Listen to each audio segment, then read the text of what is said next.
ॐ पृथिवी शान्तिरन्तरिक्षगं शान्तिर्द्यौ शान्तिर्दिशः शान्तिरवान्तरं दिशा शान्तिरग्निः शान्तिर्वायुः शान्तिरादित्यः शान्तिश्चन्द्रमा शान्तिर्नक्षत्राणि शान्तिरापः शान्तिरोषधयः शान्तिर्वनस्पतयः शान्तिर्गौ शान्तिरजा शान्तिरश्वः शान्तिः पुरुषः शान्तिर्ब्रह्म शान्तिर्ब्राह्मणः शान्तिः शान्तिरेव शान्तिः शान्तिर्मे अस्तु शान्तिः. May there be peace on earth and in the sky. May there be peace in the water and in all directions. May there be peace in the plants, in the trees, and in animals. May there be peace in the hearts of all beings. May there be peace in everyone and in everything. Sarvetra sukhinas santu, sarve santu niramayaha, sarve bhadrani pashyantu, ma kaschid dukkha bhag bhavet, sarvastaratu durgani, sarvo bhadrani pashyatu, sarvas sadbuddhimapnotu, sarvas sarvatra nandatu. May all be happy and healthy. May all see what is good, and may no one experience misery.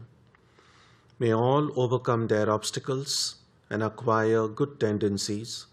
May people everywhere find joy and fulfillment.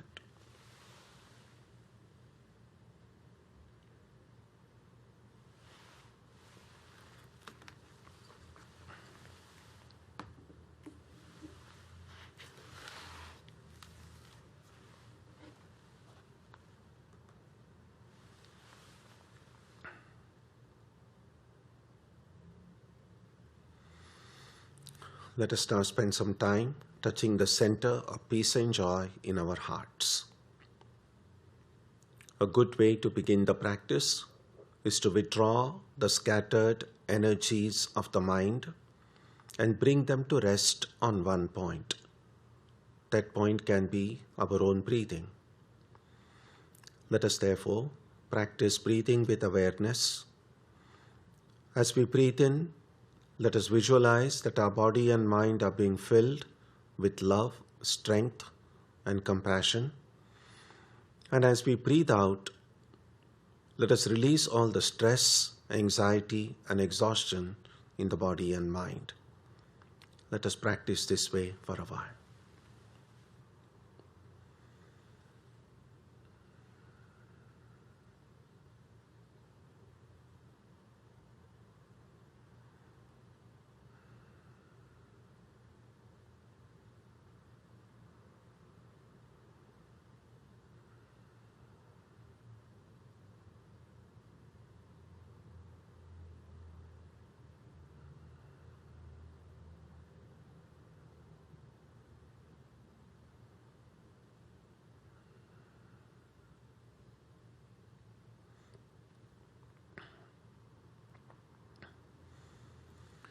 Let us now turn our attention to the region of our heart. Although God is present everywhere and in everyone, the divine presence can be felt most clearly in our own hearts. We can meditate in any way we have been taught. To remain focused, we can take the help of a short mental prayer or a mantra or a divine name. Let us now spend some time dwelling on the presence of God in our hearts.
Om Asatoma Satkamaya Tamasoma Jyotirgamaya Mrityorma Amritam Gamaya Aviravirmayeti Rudrayatte Takshinam Mukham Te Namam Pahi Nityam.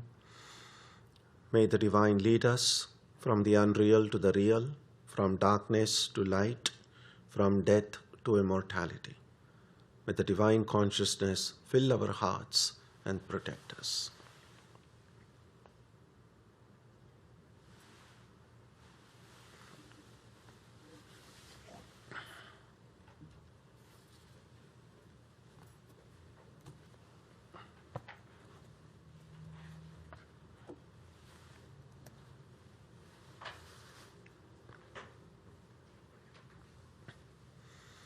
So we continue looking at this section on egoism. We begin today with verse 313. This section that we have been studying on egoism is one of the central topics of this book, because we know that the life that we have been leading would be impossible without the sense of I. We know that all activities, all thinking, our interactions with the world around are possible only when the I is present. This I is completely absent when we are fast asleep. Not only is there no interaction with the world that time, the world itself is absent. And so, if there is no I, then life as we understand it, the world as we understand it, just disappears. And so we know how central this I is to our life as we know it now.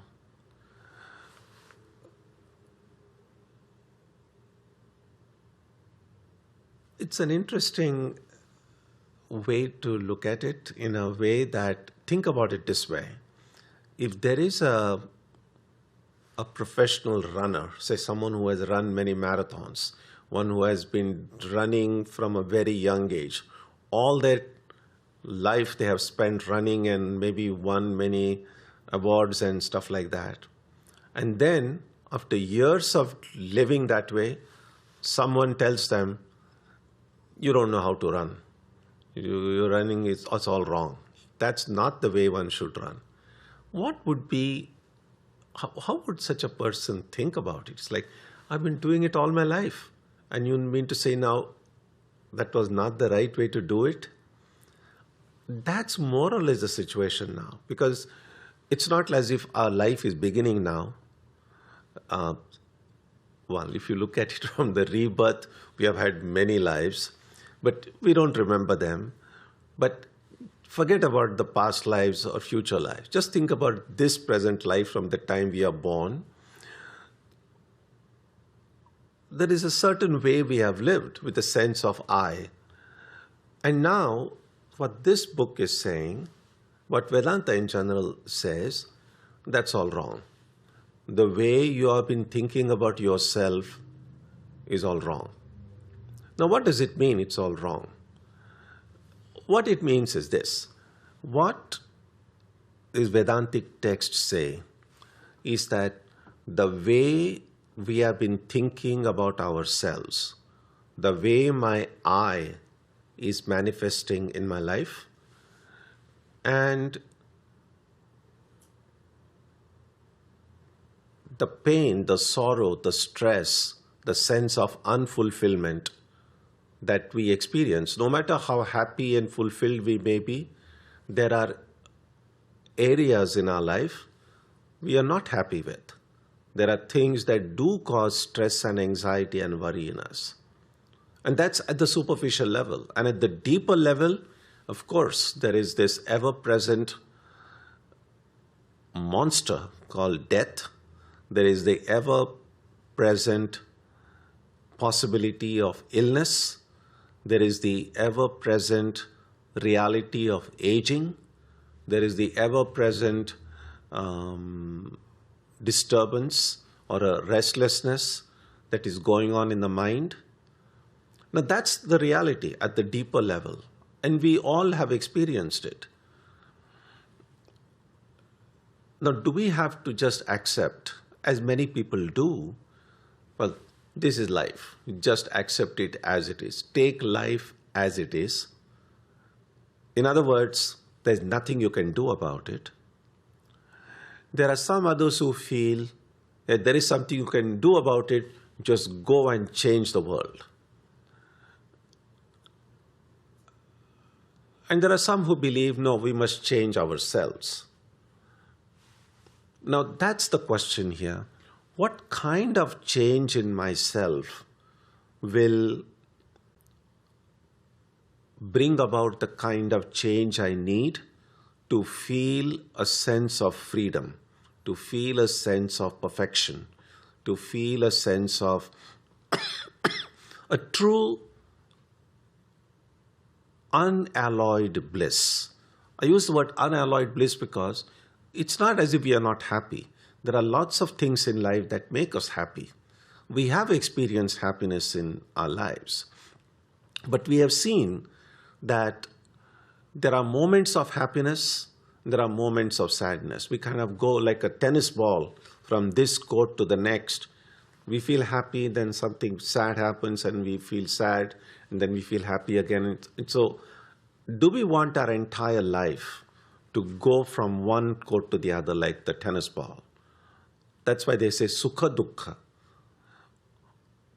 Do we want to just accept the things as they are?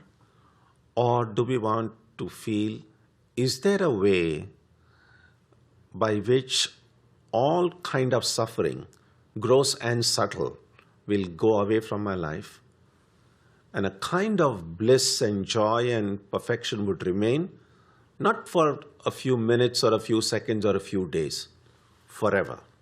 Is that possible? And what these texts tell us, yes, it's possible. That doesn't occur by making any change outside. No change outside is permanent. The world itself is constantly changing. So no matter how much we improve it, that improvement is not going to last forever. Now that doesn't mean that we shouldn't do anything about it. Of course we should go and try to improve the world around us. But recognize this, that in every generation, in every part of the world, people have been doing it. And it's necessary to do it. It's like we don't say, oh, what's the point in keeping my house clean? Again, this dust is going to come anyway. So don't bother about it. We don't do that. We know, yes, dust will come. Things will need fixing now and then. And so we keep on fixing them. So there is utility in trying to improve the world, but also a sense of realism that whatever improvement I make in the world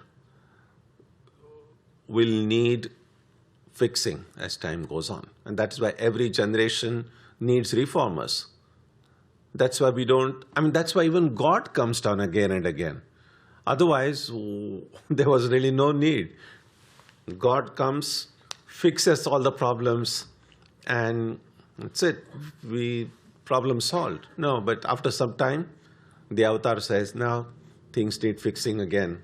And therefore, we see even this phenomenon of the incarnation, the descent of the divine that occurs periodically. Now, is there a way by which this kind of a periodic fixing may not be necessary?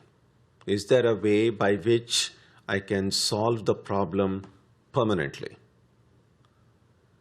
And what this text is telling us is, yes, we can. But bringing about a change in ourselves at the very root level. And the root here is the sense of I. If I can look deeply within myself and find out who is this I, what is this I, and then I will realize that my present sense of I is very superficial, is in fact not accurate at all. And what the book says is, if I can find that real I, the true I, then my self-understanding and understanding of whatever else there might be will be completely revolutionized. And that will solve the problem once and for all. That's why this section on egoism, the sense of I, is so important. It's not saying anything new that we haven't studied before, but it's kind of bringing together all those ideas and focusing our attention of how vital this understanding of I is. Those who get it right, their problem is solved. I mean, enlightened, who are the enlightened ones? What does spiritual enlightenment mean? What does God realization mean? Simply, it means just knowing what the real I is. Letting go of this, people speak about fake news, it's the fake I. Getting rid of this fake I and holding on to the real I. And that's what we are studying now. So verse 313. Vasana vriddhitav karyam karya vriddhya cha vasana vardhate sarvatha pumsaha samsaro na nivartate. When the subtle form grows, so does its effect. When the effect grows, so does the subtle form. Thus a person's samsara never comes to an end. Now, as we have seen in an earlier verse, if you see verse 312, which we saw last time, it speaks about the seed, the cause and the effect. So the same idea is continued here. So the subtle form is egoism, the cause, the basic, the root from which everything begins. So does its effect. Effect is the pursuit of sense objects. And just to refresh your memory, the sense of I comes along with the sense of not I. When there is no I, there is no not I. For instance, when I'm in deep sleep, I don't have the sense of I, and therefore there is no sense of anything other than me, because the me itself is absent. And therefore the world doesn't exist. The world is not me. Me and anything that is not me is the world. Now when the me is absent, the not me is absent also. As soon as this me, this I, comes to the fore, that is, I become aware of it, that's when I wake up, or when my dream starts, then the world also starts, either the waking world or the dream world. But the sense of I is pivotal to that one. And that's why the cause is egoism, the subtle form, and the effect is this world. Now, the effect here really is the pursuit of sense objects. So again, to refresh your memory, the sense of I and not I is one thing. But this I is a very limited I. Because as we have seen, the not I, the world, is much bigger than me. Physically bigger than me. In terms of power, it's bigger than me. It's huge. The world is just too huge. I mean, what are we? Even compared to this, just the planet. Our planet Earth itself is not even a speck of dust compared to the galaxies. So if you think in astronomical terms,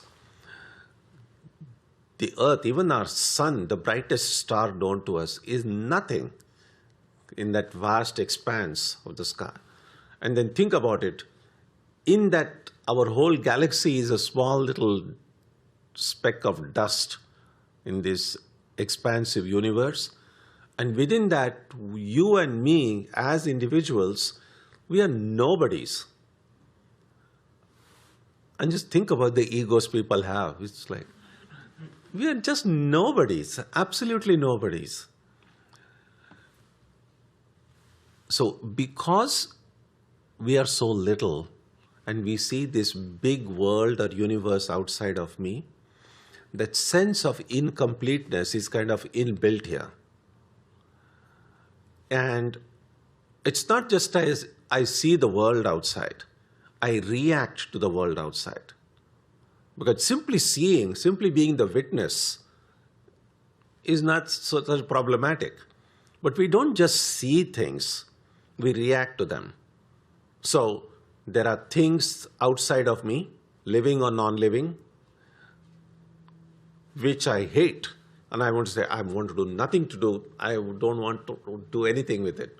So I hate them. I want to keep away from them. I don't want them. I want to run away from them. But there are also things in the world which I like, which I want to have, which I want to possess. And that's how desire is connected with this egoism. The sense of incompleteness and a desire either to want something or the desire to run away from something. Both are desires. And so the subtle form, when the subtle form grows, when the ego becomes stronger, so does the effect. The desires also grow.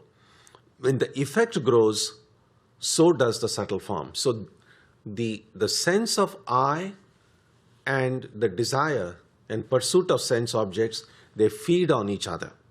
It's just like a small little spark is enough to set fires. I mean, we have been reading in recent years about these big wildfires occurring, mainly on the West Coast. And oftentimes the starting point may be just a little spark, some campfire somewhere or something, and then hundreds and thousands of acres of land gets burned. So just think about the damage that ego can do. Just this sense of I, and then this desire. And then the moment I run after, in order to fulfill that desire, and either that desire is fulfilled or not fulfilled. If it's not fulfilled, I get angry, I get upset. If it's fulfilled, then I feel so happy, then I want to repeat that experience. So either way, our running after things, and whether or not we are successful or not, we just get sucked into this wildfire. And that's what is meant by saying the two feed on each other. And that is why thus a person's samsara never comes to an end. Because the stronger we get enmeshed into this world of objects and desires, the stronger the I gets. Either it's happy or it's miserable. And the more it's happy or miserable, the more it either wants something or wants to run away from something. So desire and ego, they feed on each other. Verse 314. Samsara bandha vichhityai tadvayam pradahet yatihi vasana vriddhire tabhyam chintaya kriyaya bahihi. In order to destroy the bondage of samsara, the self-controlled person should burn these two, because through both thought and external action, the subtle form of egoism is strengthened. The bondage of samsara here means the identification with the body and mind as I. Because we have seen, only when we become aware of the body and mind, we know this is me, then the samsara is present. When this identification is absent, the samsara is absent also. So in a way, if we could go into deep sleep and remain in deep sleep,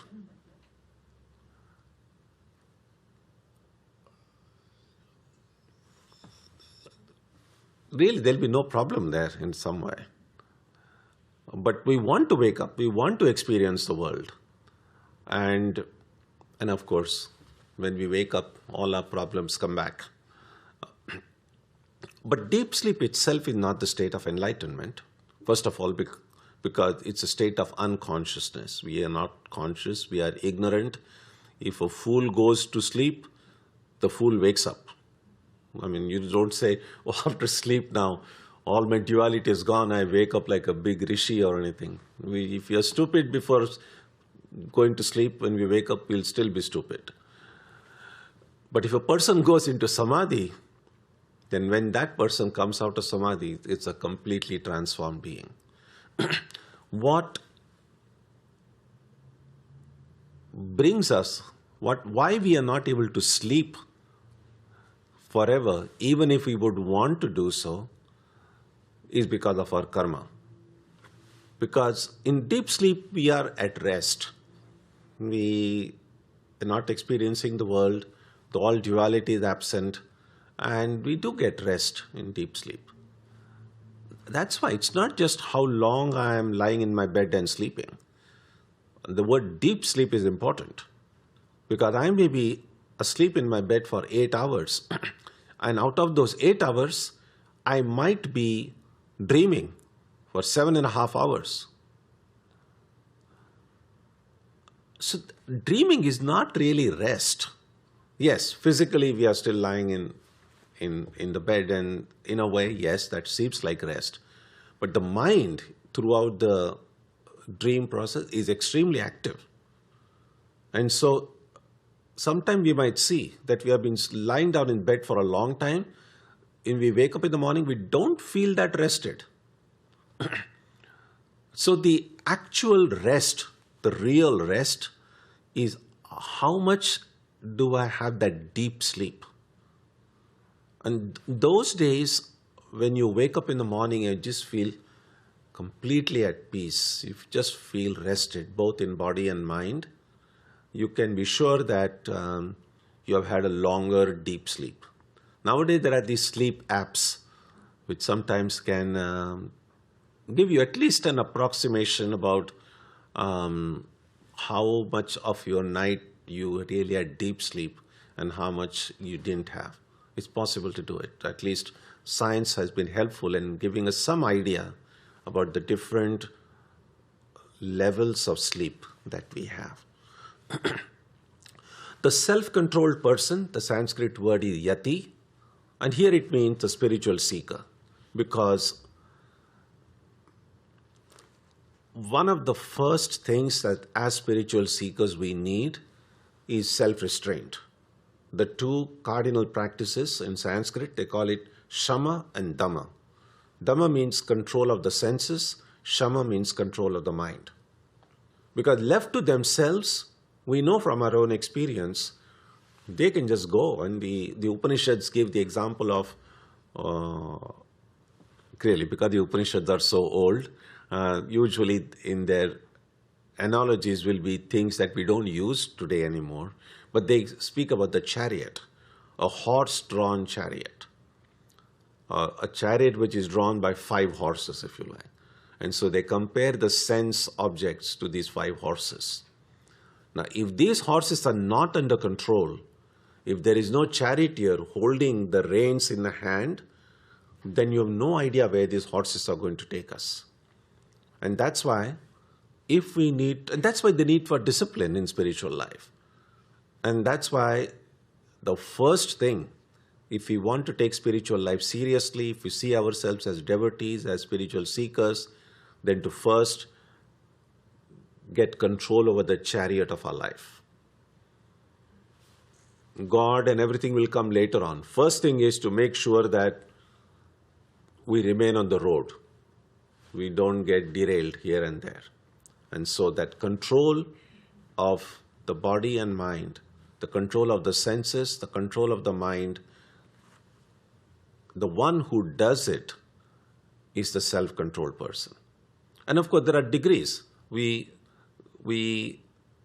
not as if somebody is or somebody is not. We are all on our way. Somebody may be able to have, say, 10% control over them, 20%, 30%. And a sign of deepening of our spiritual life would be that this control over my instincts, the control over my senses, the control over my mind, when it begins to be more and more, then spiritual life becomes much more easy, much more much more smooth in some ways. In the beginning, it's pretty rocky because it's like getting a wild horse.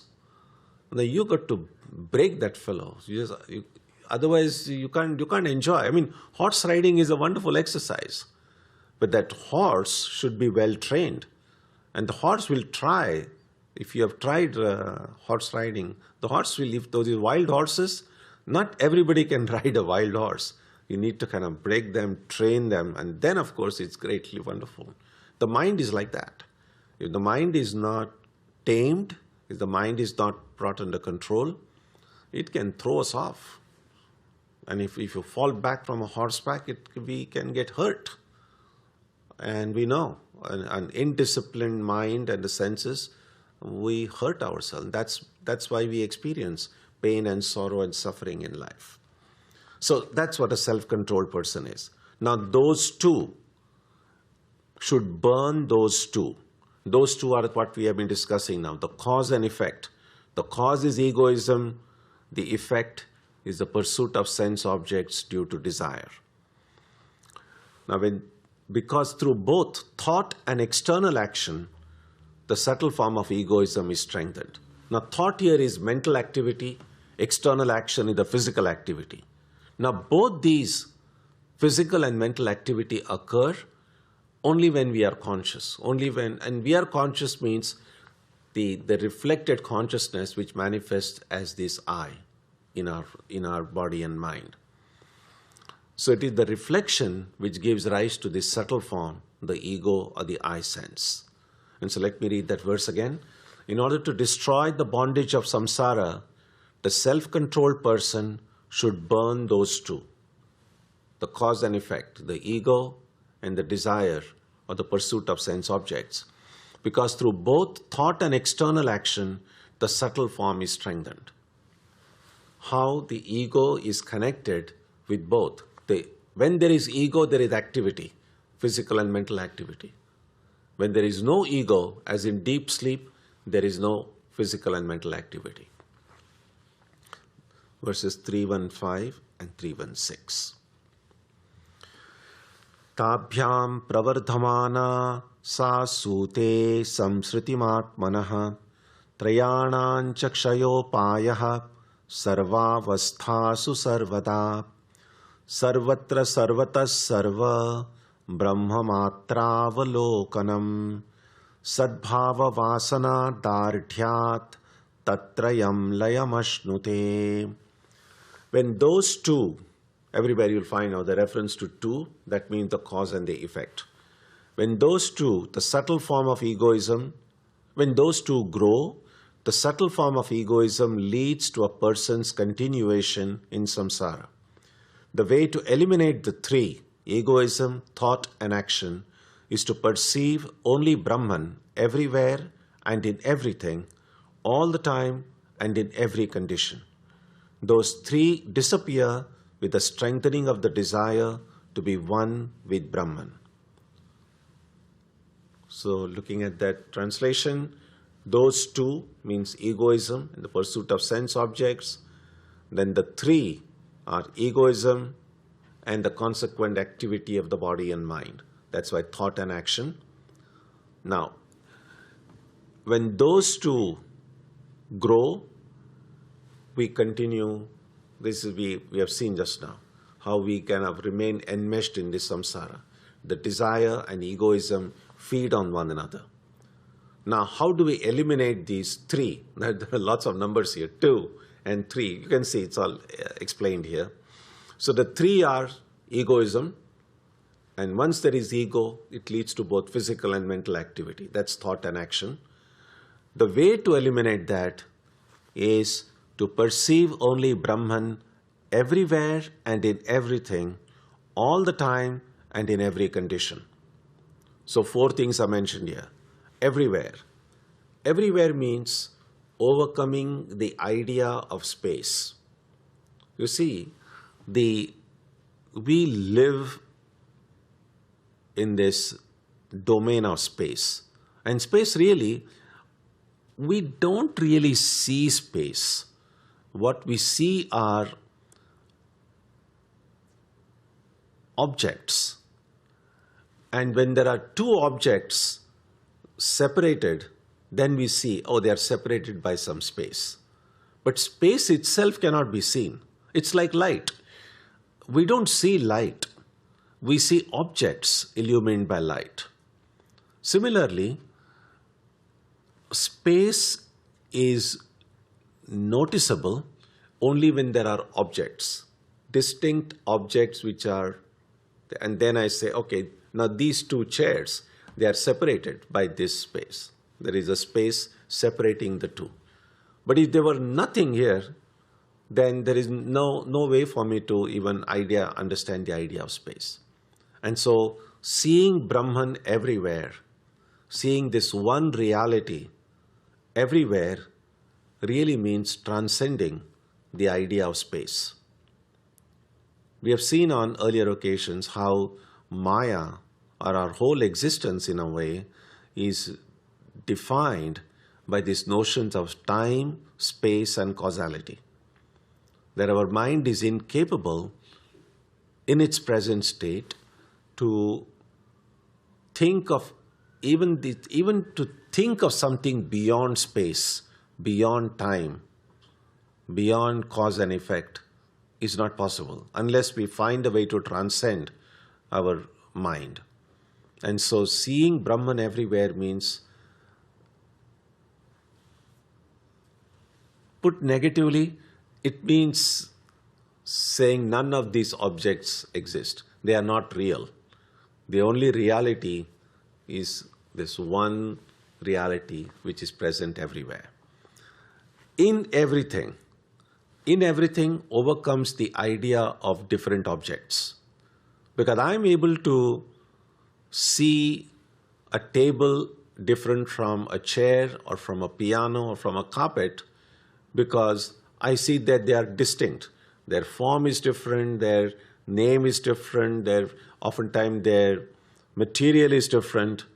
But if I see everything is just the same material and nothing has a definite form and doesn't have any different material. It's all one. Then the idea, you're just seeing the same Brahman in everything. Then all the time means overcoming the notion of time. Even, what is time? The only way we get an idea of time is due to two events. Just like the idea of space comes from two objects, the idea of time is nothing but the gap or the distance between two events. Now, if there are no events, because if Brahman is present all the time, then there is nothing to separate. So even we transcend the idea of time. And in every condition means not only in the state of waking, but also in dream, also in deep sleep. These are the three broadly divided states we experience in a 24-hour cycle. So in all the states, everywhere, all the time, and in everything, to see that there is just this one reality everywhere. Now, what does it mean? We just have to imagine everything is one? Because when we open our eyes, we are still going to see so many different things and so many different people. Do we have to remain in denial that, none of this exists? No, that's not what is intended. Because if you're seeing something, you can't say you're not seeing it. That would be a lie. So if I'm seeing objects, I'm having a sense of time, I'm having a sense of space, we got to acknowledge that. But then the most important thing is that just because I'm seeing something, does it make it real? So yes, I'm seeing all this, but is that real? And then, of course, we go into this analysis, if you want to look at it intellectually, is that merely seeing something outside of me itself is not a sufficient reason to declare its reality. Because we can show instances when we see things outside of ourselves and then we ourselves acknowledge that it's not real. And the best example clearly is the dream. When we are seeing the dream, in the dream world, while we are dreaming, we are seeing the world outside. We are seeing people, we are seeing things. And that time it all appears very real. So, but when we wake up, we say, oh, that is not real, that was just a dream. And what it means is that it's possible to see things outside of ourselves, and they may appear very real, but it's also then possible to say, no, they were not real. So, merely seeing objects outside is not enough of a reason to assume or to conclude that they are real. In fact,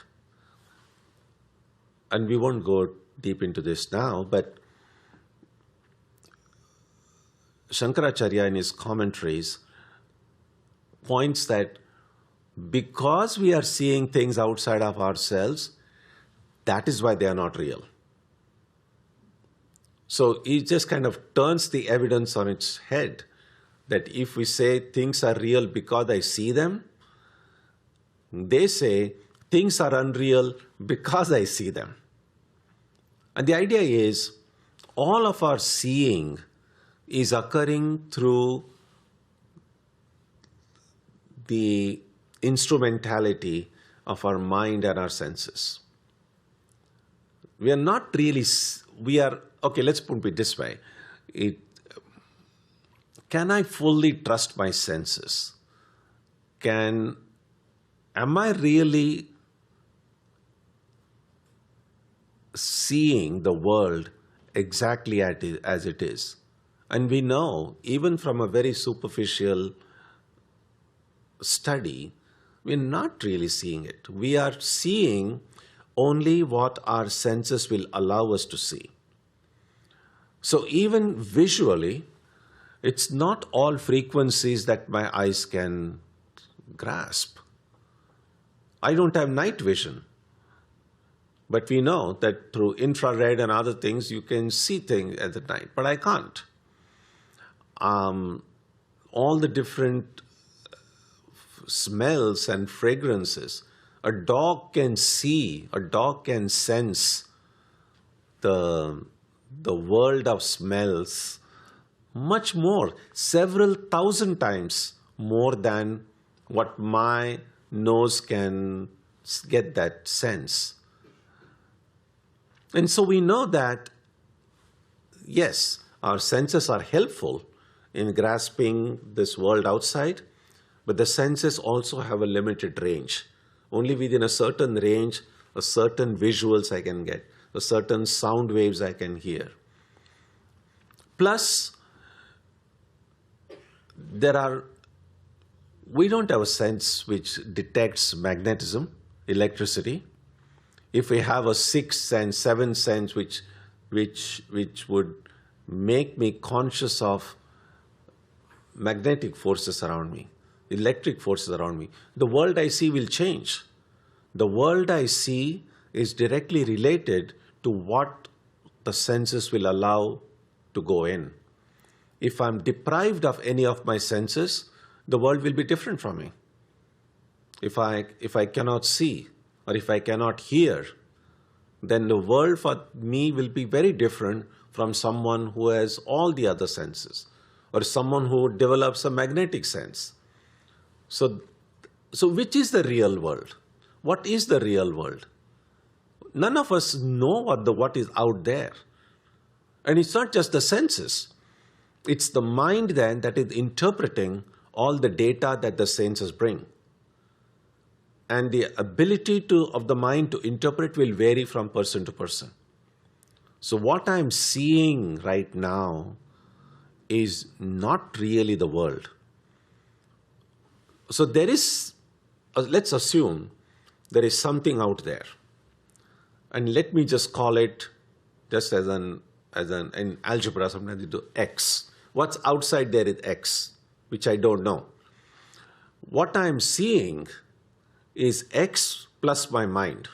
Because my mind, it's kind of filtering out, coloring it by my interpretation. So I'm seeing x plus my mind. That's my world. Which is also why, by the way, if you ask different people, what do you think about this world? Different people, we think we are living in the same world, but the answer would be very different. If you ask Ramakrishna, what do you think about this world? Ramakrishna would say, oh, it's just the play of the Divine Mother. I'm just seeing Mother everywhere. And you ask somebody else and they say, oh, it's a terrible world, it's terrorism and people are nasty, it's a very selfish world out there. And somebody might say, oh, this world is so blissful, so wonderful. So are we really living in the same world? How come everybody, and the reason for that is, what we are seeing is x plus my mind. And what makes my impression of the world different is that the component that my mind is providing to whatever it is that I'm seeing. And so there is a lot to think about it. But just to kind of get that idea about seeing Brahman everywhere and in everything, all the time and in every condition, is to not deny what we are seeing, but acknowledge that it's, first of all, limited. Secondly, it's very personal. We don't know what's out there. It's something that my mind is responding and reacting to it. And so if we look at the world, get the mind out of it, outside, get the filter out, which means really get the I, this little egoism out, what we will see is Brahman. What we will see is God. That's the bottom line. I mean, to kind of put it in a more visual sort of way, I could say, when I close my eyes, I'm not seeing anything. When I open my eyes,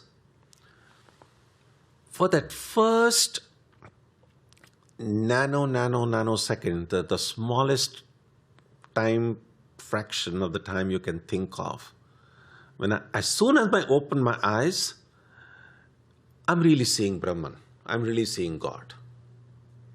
The problem is, in no time, that reality gets covered with my ideas of what I see. And immediately my mind gets into action and says, oh, this is the hall, this is the Vedanta Society, these are all chairs, these are all my friends sitting here, and we are all... Now, all these are ideas of what I am seeing. And so, the divine that is present kind of gets covered by all my ideas and notions about people, objects, things. And so, when it is said the world is unreal, what is really meant is, what I am seeing all the time is God, is Brahman. But my wrong perception of that reality, my putting a layer of my mind upon it, it's the divine that is appearing to me as the world. So it's not as if, oh, here is this world, this is not real, God is there. That's not the real. There is just one reality. That's why someone said that which the enlightened refer to as God, the unenlightened ones refer to it as the world. The world and God are not two different entities. The reality is one. Even now, at this very moment, Brahman is already present everywhere and in everyone, all the time. Even at this very moment, every one of us is already the Atman, pure and perfect. We were never born, we will never die. That's the reality, even at this moment. The problem is this ego and the mind is covering that reality and making me think, oh, no, I'm just a human being. And I was born, and there is birth and death, and there's all these problems. That's the thing. And that's how we see how vital this problem of I is. If we get that I right, the problem is solved. So we can begin at least by thinking about it a little bit intellectually, even if it's very cerebral right now, at least intellectually to grasp what it all means. It's never going to be fully clear because the intellect is still limited. But it'll help us to deepen our conviction enough at least to doubt the way we have been just taking things for granted right from the time we were born. And as the subsequent verses will show, the more we try to look deeply into our present experience of ourselves, our present experience of life, we will begin these layers that are covering the reality will begin to fade away. We'll begin to just like peeling off the layers. And then we will see what is underneath these layers. And what this book brings us is a great hope. It says every one of us has that ability, that capacity, that strength to do so. Every one of us has that ability to do so. The entire responsibility is upon us now. Because if we want, we can do it. It's a little bit like, if I want, I can clean my room. If I want, I can keep my desk clean. But am I doing it? That's the question. We know, even the simple things in life, if I want to do it, I can do it, and we just remain satisfied with that. But then we might say, if I want, I can do it. Why don't I want to do it? And so that's really the question here. That if we want, we can get it right. We can realize God right now. We can realize the Atman right now. We have the ability to do it. Do we want to do it? And if I want to do it, this book gives us a very clear blueprint of how to go about doing it. Comments, questions, ideas?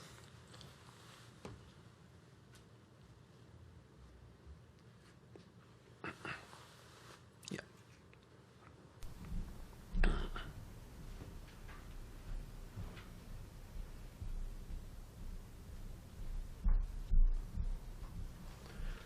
Hariom Swamiji.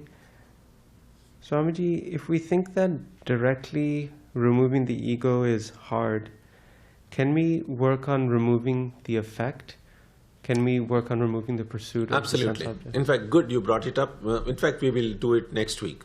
The next verse, the verses that we'll study afterwards, do say that we can begin with working on the effect and going back to the cause. So yes, that's a good point, and we will study that. Yeah. Yeah. Good evening. Swamiji, we know a lot about the purpose of sleep from a physiological perspective, that it helps us restore and repair and all of these things physically in the body.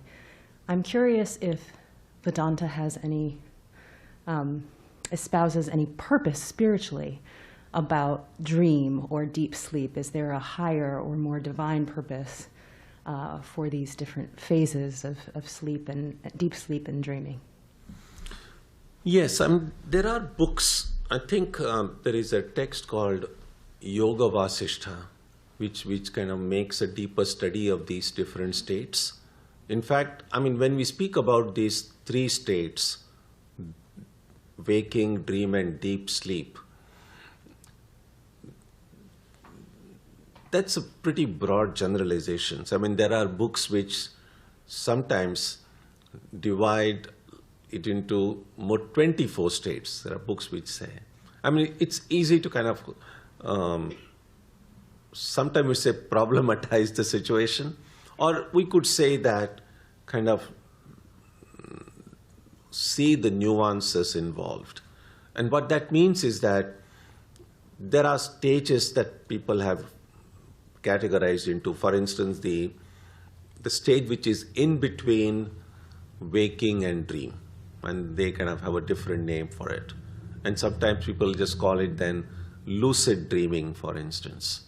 That when a part of our mind knows we are awake, and if a part of our mind is also aware of the dream that we are seeing. So there are these different states. There are also books which have interpretations for the dreams that people see. Now dreams broadly, I haven't made a deep study of this subject, so I can't say more, but dreams are also of several categories.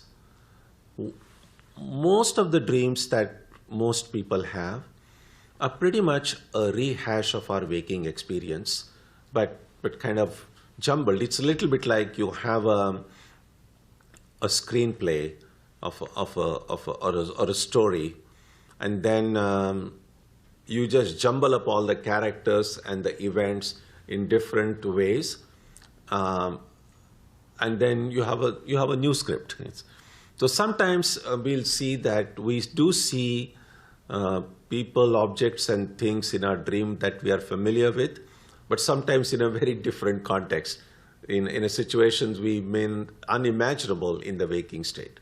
So many of the dreams that we have are kind of a rearranging, restructuring of our waking experiences.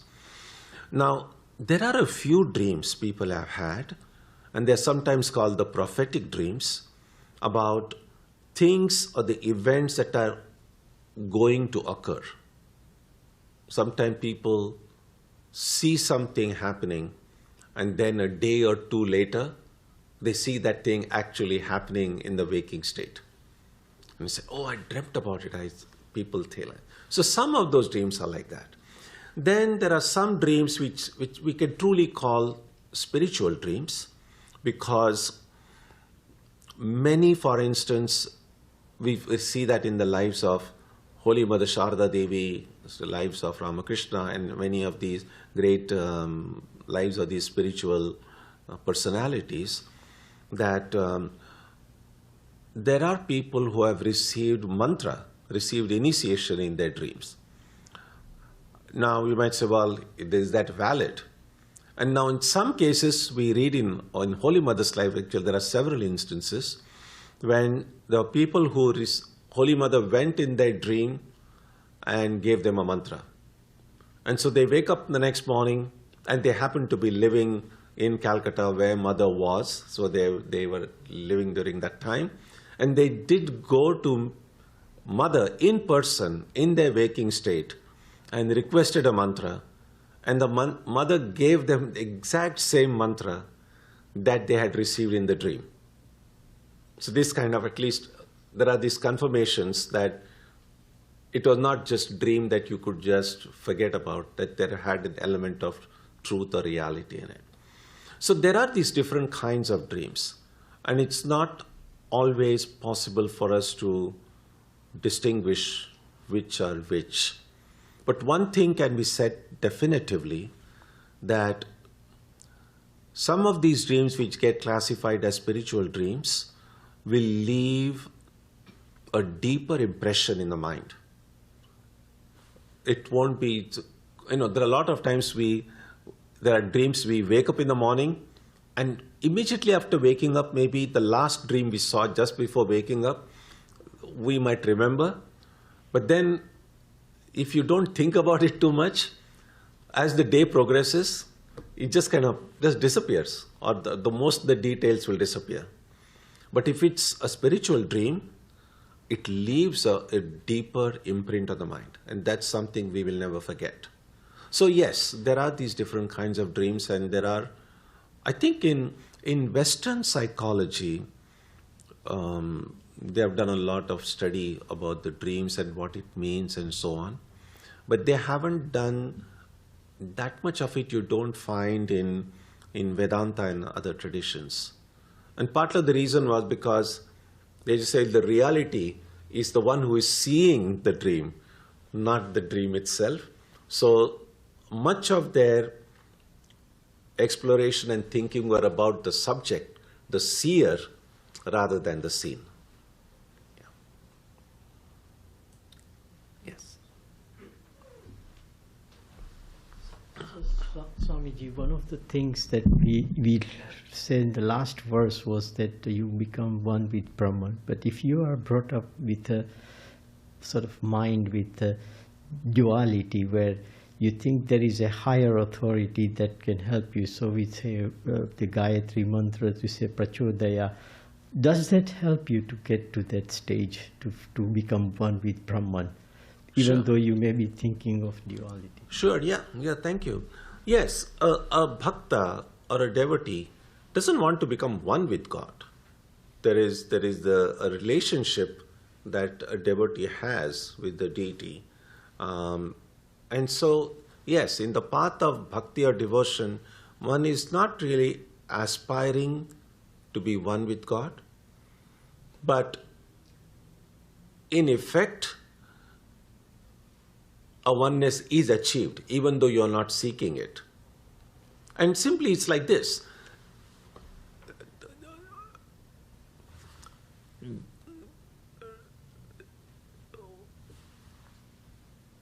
When we experience anything, whether it's the world or think of the divine, there is a subject-object relationship to it. So from a philosophical standpoint, from the standpoint of jnana or knowledge, what a person sees, and as we are seeing now, that what I'm seeing outside of me is filtered through my mind and the senses. It doesn't have an reality independent of me, because when my eye goes, the world goes. And so that way of thinking, you are focusing on the subjective pole.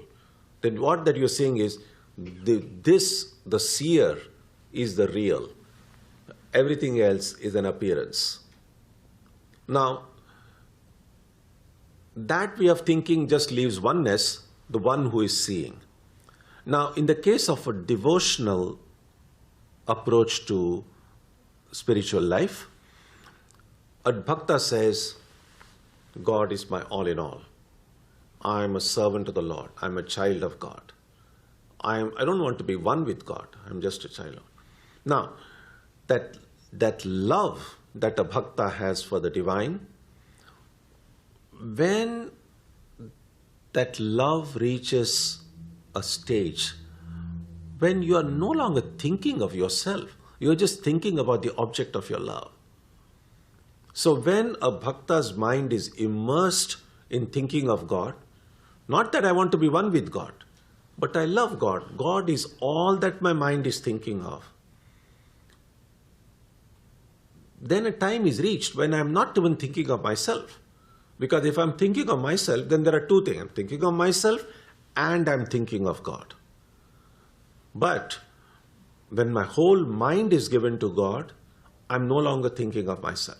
So in my field of consciousness, only God remains. Now, if only God remains, there is only one that is remaining. So oneness is what a bhakta experiences. Oneness is what a jnani will experience. A jnani looks at it from a subjective pole and says, that one is the Atman. A bhakta looks at that same oneness and says, that is God who is present everywhere and everyone. And ultimately, it doesn't matter what you call, it's just oneness, right? And so yes, in the beginning it does look that the devotional aspect feels as if it's dualistic, but when that love reaches its highest point, it's really non-dual. And that's why in Swami Vivekananda, in his exposition of the Bhakti Yoga, he ends by saying that the object of love, that is God, the bhakta, one who is loving, and the act of love, they all become one. And that's important. I mean, even a kind of oneness is experienced even in a deep state of prayer or meditation that we do every day. Even when we are doing japa every day, when we begin doing the japa, when we begin doing the prayer, of course we are aware, I am now praying, I am now repeating the mantra. Now, if every moment I'm thinking, I'm repeating the mantra, I'm repeating the mantra, then I'm not really repeating the mantra. I'm repeating that I'm repeating the mantra. So I am repeating the mantra becomes my mantra. You see? So if my whole mind is going to go to the mantra, if my whole mind is to the divine that empty, then I am doing it, that idea goes away. So it's only the sound of my mantra remains. It's only the form of my Ishta remains.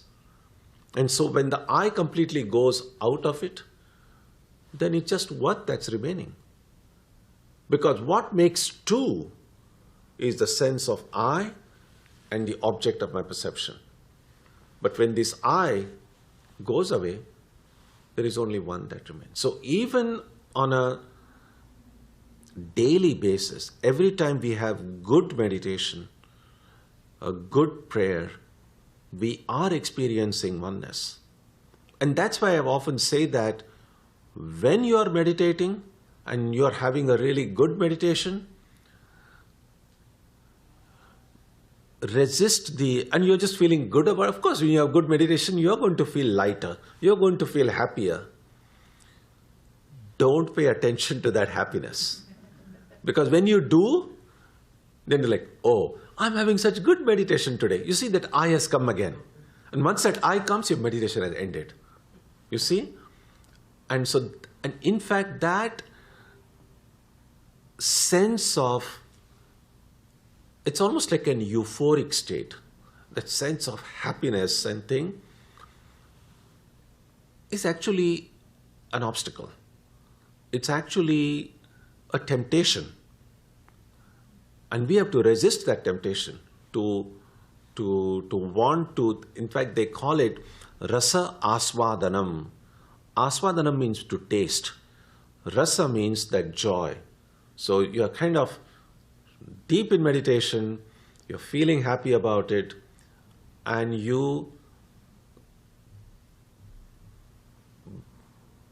while your attention is fully on the divine, now you bring your attention to this joy, that, I'm feeling so happy. That moment, your attention is already gone away from God. And so this rasa aswadanam, the temptation to taste that joy, actually takes us away from God. Now, what's important to remember is that joy is not going to disappear after my meditation ends. It's going to remain. So, after my meditation has ended, I can be very happy. It's like, oh, through God's grace, I had good meditation today. I can enjoy, I can taste that joy then, not while I'm meditating.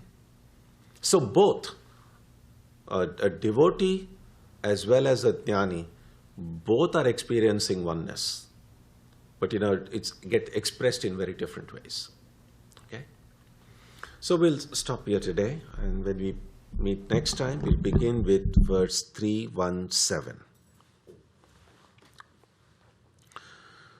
Om Jananim Saratam Devim Ramakrishnam Jagatgurum Padapadme Tayo Shritva Pranamami Muhurmuhu.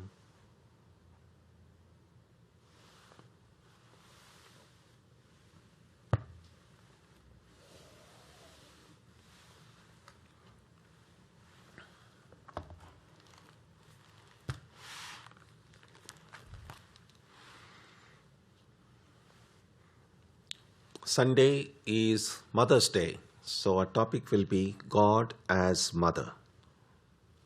next Wednesday we'll continue this study, and on Saturday we'll have meditation as usual. Conclude with a prayer now.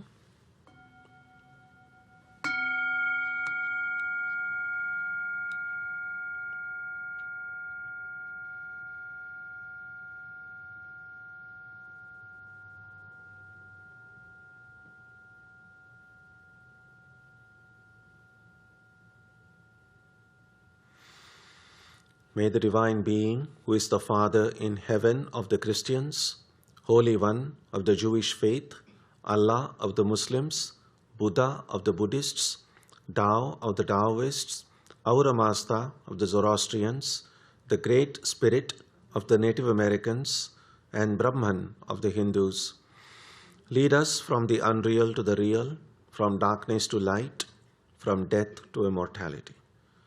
May we be granted strength, freedom, and clear understanding. May we learn to see God in our own hearts and in everyone around us. May God bless us all and fill our hearts with gratitude, grace, and love. Om Shanti Shanti Shanti. Peace, peace, peace be unto you.